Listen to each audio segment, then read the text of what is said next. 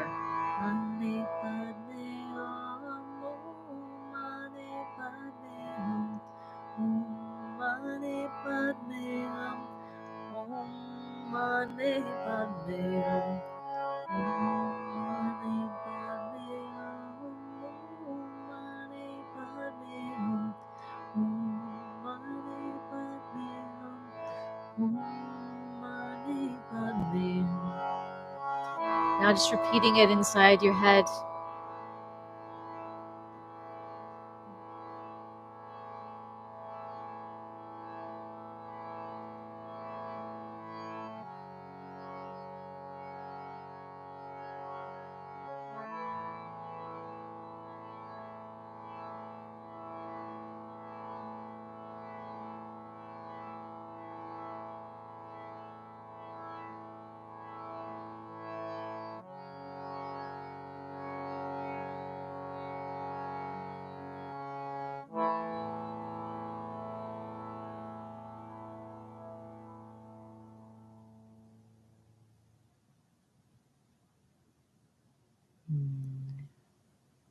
Allowing the sounds of the harmonium, your voice, the chant, the words, the meaning to continue to reverberate. Perhaps even doing some japa mantra in your head still, repeating the words and feeling them absorb, become a part of you, suffusing you with wisdom, with ease and strength.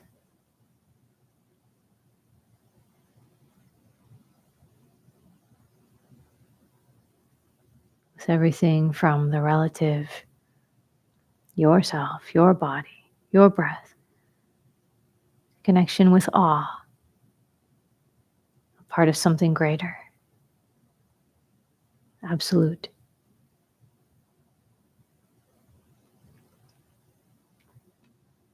And then invoking nature as a powerful teacher in connecting with something greater.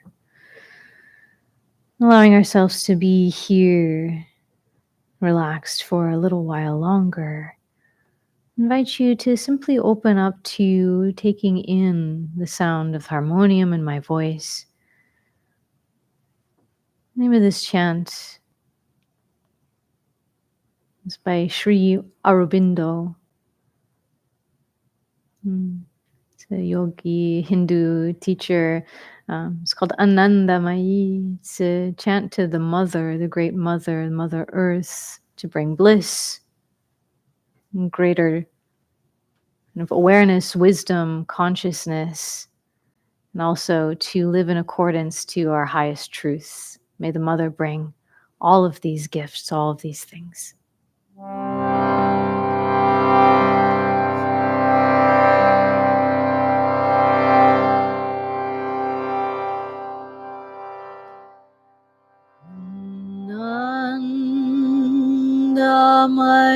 Nandamayi Chaitanyamayi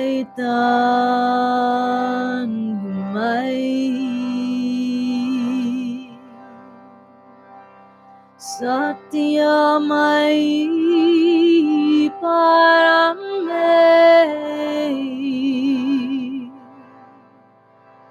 Nandamayi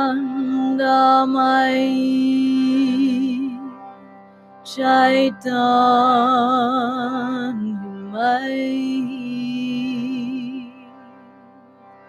Satyamayi Parame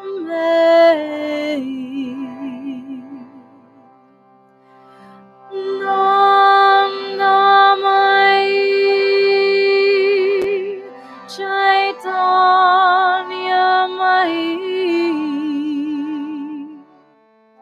Satyamayi Parame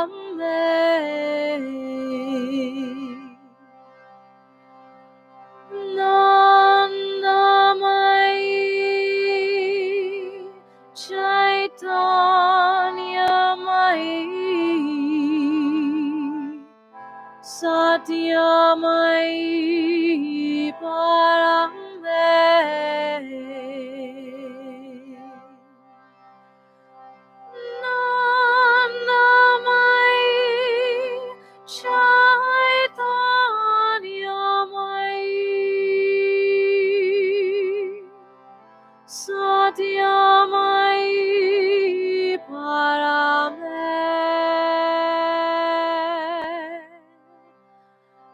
Nandamai Chaitanyamai Satyamai Parame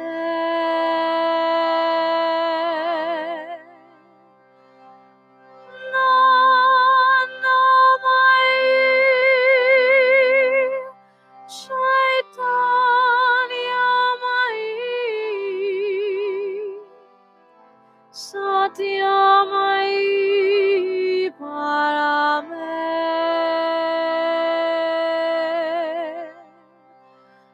Nandamai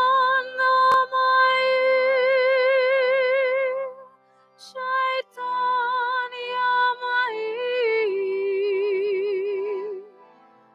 Satyamai Parame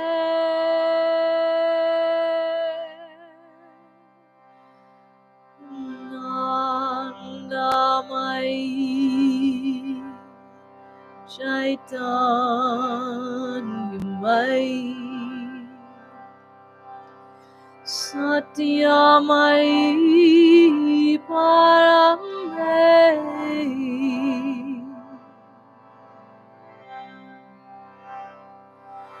Nandamai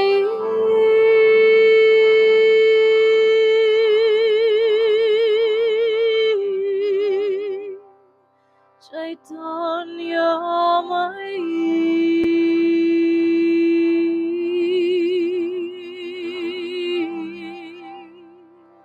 Satyamai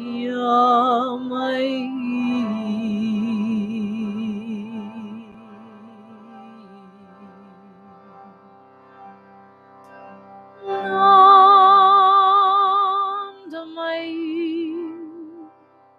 Chaitanyamai Satyamai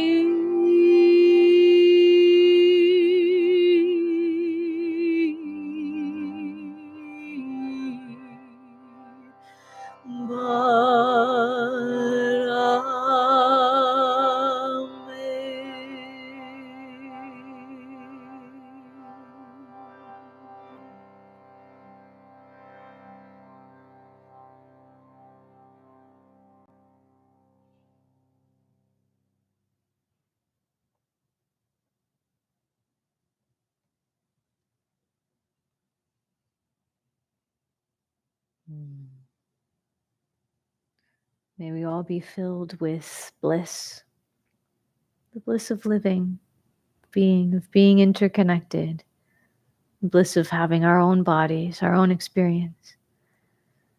May we all gain wisdom, presence. May we all live in accordance to our highest truth, in connection with what matters, what we value. May it be so. Thank you, everyone.